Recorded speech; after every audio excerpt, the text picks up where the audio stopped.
Sticky bun comes soon. Traveling on planes, trains, cars, or boats can cause 4 symptoms of motion sickness: nausea, dizziness, queasiness, and vomiting. Some products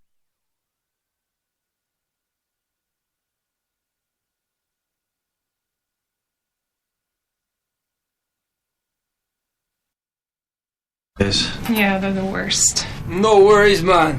Everything will be alright. Yeah, man.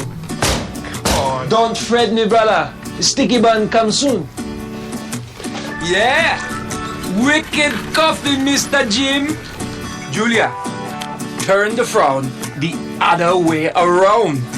Hey, Dave, you're from Minnesota, right? Yes, the land of 10,000 lakes. The Gopher State. So in conclusion, things are pretty dismal. You know what this room needs? A smile. Who wanna come with I? Traveling along, there's a song that we're singing. Come on, get happy. You guys are 3 minutes late. Don't be no cloud on a sunny day. Yeah, chill, Winston. Sir? Respect, bossman. That's the power of German engineering. Oh my God. we were cracking up. We were like, you recognize the accent. She has a problem with it. What's the problem? What do you think the problem is, dear? What's the problem that you see? You that was born in the land of the brave and the free. There's no problem with that. Let me go back to the other point. When people have the right to say or do anything, other people's rights get infringed upon. And so to say that everyone has a right to say whatever they want to say,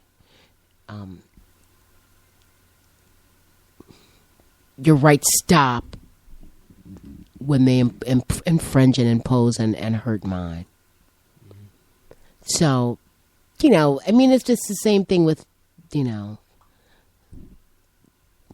whole Charlie, the paper, the magazine, the satirical magazine. Mm-hmm. So would you agree that people, if you know that this is making people, a certain group of people, angry and belittling their religion in their mind, in their eyes, is it okay to print that kind of stuff?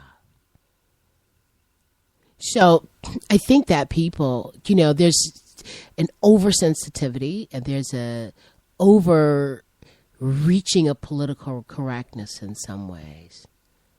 But at the same time, those rights should not infringe or hurt other people.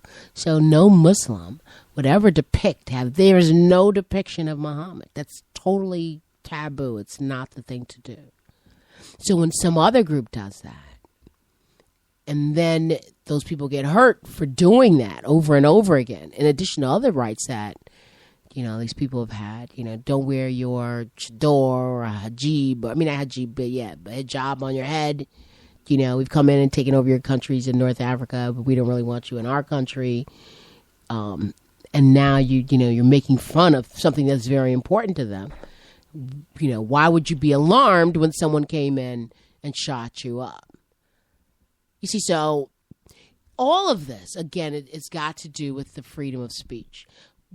And in some ways, in all honesty, I find that offensive. You ask my opinion, I'm telling you that I find it offensive because I don't. What makes it offensive? But I get offended also when I see. No, what makes that offensive? I get offended when I see. It's not offended, but it's sort of like when someone appropriates something that's mine, culturally mine, right? And uses it, commercializes it. And then I find that bothers me. Now, is it harming anyone necessarily? Well, I think in that case, I think that when I look at Jamaica is already, and I've never been to Jamaica, but Jamaica is already portrayed, come to Jamaica and feel all right, as an island of servants. That is the portrayal. Come down here. We're going to serve you. You're going to lay on the beach. Tourism. Yes, I know that. Tourism. But it's still looked at as and I know it's not that, and that individuals have lives and their little kids they got are a lot going of to school. employment. And yes, They got a lot of employment. But I'm saying that if you're going to paint your whole country, if you Google Jamaica and show images, a large percentage of those images are not going to be Jamaican people. There'll be tourists laying on a beach. And so what's wrong with that? What you're saying, I mean, I want to look at the big picture because we're not trying to be social conformists and say, this is funny. But it takes away from the reality of those people. And so this portrayal, that particular commercial where, I'm happy-go-lucky, everything's turn it around and smile. But Jamaica, from what I understand, is also people getting shot in the street. Oh, in Trinidad, we're not Baghdad, listen, wait a minute. We're Iraq, not talking about that. In Russia, in America, Jamaica in is the United also States that. of America, so too. we're not gonna. I don't want to make Jamaica just seem like this happy. But people get shot all over the world. It's not new. Hey, you ask my opinion. I just don't think I don't find it cute. Well, most of the Jamaicans, as a matter of fact, they went to the Minister of Tourism in Jamaica, and he was happy as hell that they can portray a Jamaican accent. Okay. So again, we have to understand that we cannot allow the media to decide for us. And that is the media deciding what the image of Jamaica should be. No, that's not. Yes, it is. That is not. That, yeah, it is. How is that deciding what is the image? Look at this. So it's here for a car rental. I go to Jamaica. I Google Jamaica and images. Mm-hmm. Outside, the first thing, you got some people. It's got beaches, people, flags. Then we beaches, flags, beaches, flags, beaches, flags, beaches, flags, the beach. Okay. And then here we have a picture of two women whose behinds are hanging out with Jamaican flags hanging off their, around them. I mean, this is, What's wrong with that? What's wrong with beach? There's nothing. You see, you got to look at the bigger picture. There's nothing. I just want you to look at the bigger picture. I am looking at the bigger picture. Do you understand? No, I'm watching it. I'm watching it. Look at that. So that's Jamaica. No, that's not Jamaica. No, but that is the image. That is the image. But what is that for? You can't use one image, though. No, you can't. But I'm saying when you Google, just like if I Google. But look at Google images here, and look at these images I came up with. Listen, I got these. I'm not going there. It's you told me to Google 9:23, but you asked me. I'm telling you my opinion, and I don't. But you see, you took out one picture and using that picture as the main story. You can always take one thing out and use it as the main story, but that's one picture. The first picture that I see. But that's not the first one that I see. Beings in it. Then later on, further you go down. Wait. The first one I see. Start getting brown. The first that I see is a carnival picture. Yes, where it's under it says people. So yeah, people. Categories. That's the first one that I see. That's the categories. But if you're just Googling Jamaica, plain old Jamaica, I'm not looking at beaches, people, islands. We're not talking about the categories of pictures. There's other categories. But you actually have to scroll down to see that. You have to scroll down in order to see that images.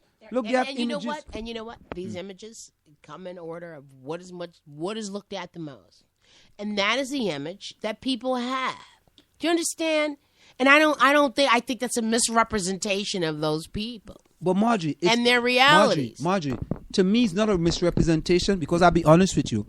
If I'm the owner of that resort and that picture brings 1 million people to my resort, that might be 500 Jamaicans I can feed, right? With those people coming to the resort in order to take care of 500 Jamaicans.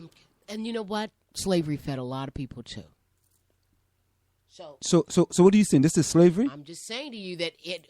Do you know what people work? How could you make that leap? I didn't say that. You said you're talking about feeding a lot of people. I'm saying that slavery fed a lot of people too. But this has nothing to do with slavery. No, it doesn't. I'm saying that slavery fed a lot of people You're making the connotation that this has something to do all negative. You're saying about is something that, negative. All you're saying is that, this is tourism and it gets a lot of people money. And so did slavery, Anselm. Slavery got certain people money. This is the country of Jamaica where tourism is enriching thousands of people. Thousands.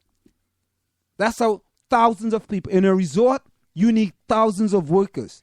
You need workers to clean the rooms. You need workers to clean the beach. This is how people send their kids to college, send their kids to school. This is significant.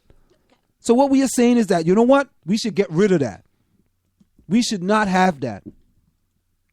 Then what are these people going to do? All right, let's say this. Let's say the tourists stop going to Jamaica.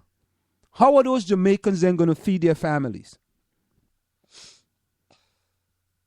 How are they going to feed their families? What are they going to do to feed their families?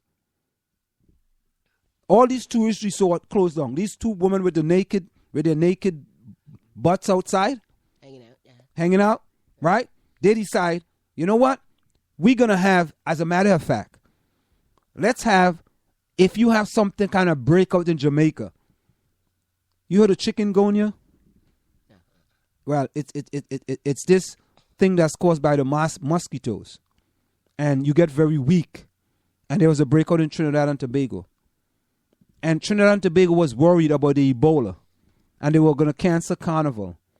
Now, for Carnival, there is over 1 million tourists in Trinidad and Tobago. 1 million. 1 million now. Think about it. You know how much revenue that brings to Trinidad and Tobago? Let's say Ebola broke out in Trinidad and Tobago, and these 1 million people decide they're not going to go to Trinidad and Tobago. What's going to happen? A lot of people are not going to feed their families. But you know what? All that may be true. I'm just trying to look at the bigger picture. And what is the bigger picture? There's a gigantic picture. Okay. That there are reasons that economies of other countries are dependent on one or two things. And this was set up by the colonial power. Yes. Right? Correct. So if it isn't tourism, it's oil. It could have been oil. Sugar cane. Oil. It could have been growing cotton. It could have been whatever. So you say, well, what would happen if we can't grow coffee anymore? When you've got this monoculture and all you're doing is growing coffee, and it's not you who has control over the crop, because the buyer actually has control, right? Because you're going to sell your coffee for $2.50. I do this with my students. You get coffee, how much? I'm going to sell mine for $3. How much you going to sell yours for? I'm going to sell mine for $2.50. So I'm going to sell mine for 50 cents. Who do you think we're going to buy the coffee from? So if you are looking at it in a macro kind of way, an economic way, to say that the majority of your cash flow is dependent on someone else, then yes, that does make you an island of servants. And that's what we do. We serve other people. Please come.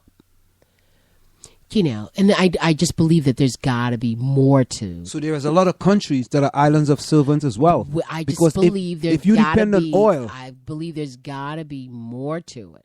And oil is a natural resource, and sometimes, even though, like Nigeria has a lot of oil, one of the biggest oil producers, they don't control that because they don't even refine any of it in their own country. Oh, I know that. So when we want the goal, I think, for people to. There is interdependence, but then there's dependency. So what would you do if there were no tourists? What would you do? And I think that every nation state should work to the best ability to not have to be dependent and to not have to sell themselves off by making sure that we can have people that we can Margie, serve. I'm sorry. It's sell just themselves off. This sell is themselves just, off. So it's what? just a nice. What is selling themselves off? They're not selling themselves off. Fantasy. Americans, people in Europe want to go to a country. Want to go to a country for sun and fun, and they want to be able to do things in those countries that they can't do back in their own country. So they rather go to Jamaica